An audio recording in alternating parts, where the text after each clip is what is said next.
আমরা বেরিয়ে পড়লাম। তোমরা দেখতেই পেলে যে স্টেশনে ছিলাম, তো স্টেশনে মাদের ট্রেনে উঠিয়ে আমরা বেরিয়ে পড়লাম। আর অনেক গরম বন্ধুরা, মুখ চোখ দেখেই বুঝতে পারছো। এখন আমরা দেখো টুনাটুনি এখন বাড়ি যাব। বাড়ি যাওয়ার আগে এইখানে একটা ঘাট আছে, সেই ঘাটে যাচ্ছি। তো চলো তোমাদেরও দেখাচ্ছি, কিছু খাবো, খেয়ে দিয়ে বেরিয়ে পড়বো। তো চলো দেখতে থাকো।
তো বন্ধুরা, আমরা চলে এসেছি গান্ধী ঘাটে।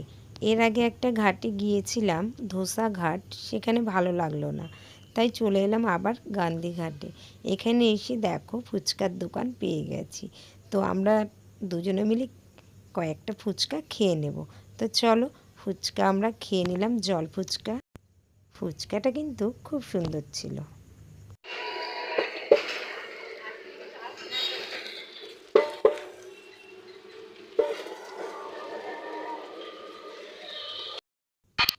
আর এদিকে দেখো আমরা কিন্তু চাল ভাজা কিনে নিয়েছি। দুজনে মিলে দুটো চাল ভাজা কিনে বসে বসে এখন খাবো। এই যে দেখো দুজনে মিলে বসে বসে খাচ্ছি। বিয়ের কিন্তু আমার 14 বছর হয়ে গেছে, কিন্তু এখনও কিন্তু মনে হয় যে আমাদের নতুন বিয়ে হয়েছে। তো বন্ধুরা দেখো, বলতে না বলতে চলে এলো কিন্তু দই ফুচকা। ভেবেছিলাম খাবো না, কারণ জল ফুচকা অনেকগুলো খেয়ে নিয়েছিলাম। তো বরমশাই জানে যে আমি দই ফুচকা খেতে খুব ভালোবাসি। তো দেখো দই ফুচকা নিয়ে নিয়েছে, আর দেখো একটু খাইয়ে দিলাম। আর এবার কিন্তু আমি সবগুলো খেয়ে নেব, কারণ আমার কিন্তু দই ফুচকা খেতে খুব ভালো লাগে। তো চলো, অনেকক্ষণ এখানে সময় কাটালাম দুজনে মিলে। এবার কিন্তু আমাদের বাড়ি যেতে হবে, কারণ তোমরা এর আগের ব্লগে দেখলে যে বাবা মানে মা, দিদি সবাই এসেছিল গঙ্গা স্নানে। তাদের ট্রেনে তুলে তারপরে আমরা দুজনে বাড়ির দিকে রওনা দিয়েছি। তো যেতে যেতে কিছু খেয়ে নিলাম। তো চলো বন্ধুরা, বাড়িতে চলে যাব। আর এই ভিডিওটা এতটুকুই রাখলাম।